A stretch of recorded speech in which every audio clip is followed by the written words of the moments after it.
बच्चा बच्चा बोले भारत माँ की जय। हर देशों से अब तक हमने पाई है विजय। भारत माता की।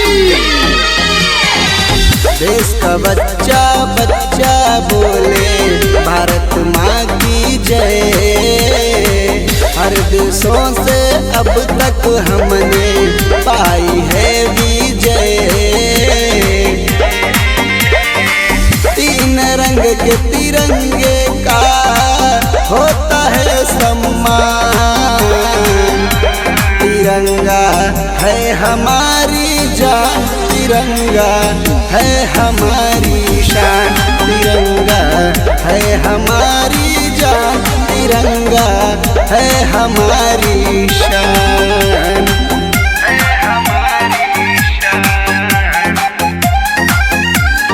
भारत माता की।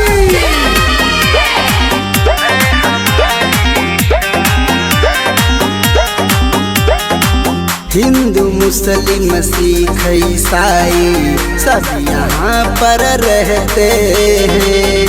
एक साथ सब मिल कर के वंदे मातरम कहते हैं। हिंदू मुस्लिम सिख ईसाई सब यहाँ पर रहते हैं। एक साथ सब मिल कर के वंदे मातरम कहते हैं। हिंदुस्तान की धरती पर होता है स्वाभिमान।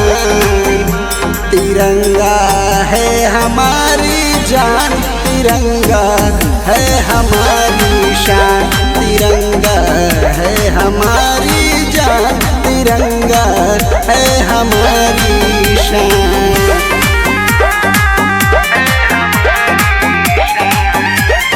भारत माता की।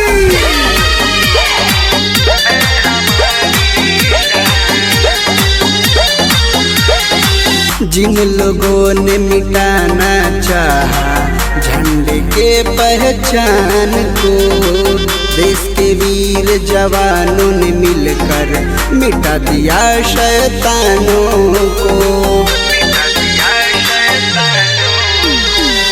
जिन लोगों ने मिटाना चाहा झंडे के पहचान को, देश के वीर जवानों ने मिलकर मिटा दिया शैतानों को। दुश्मनों को चीर देंगे करते हैं ऐलान। तिरंगा है हमारी जान, तिरंगा है हमारी शान।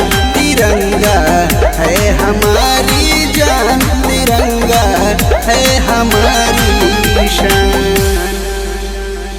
तिरंगा है हमारी जान, तिरंगा है हमारी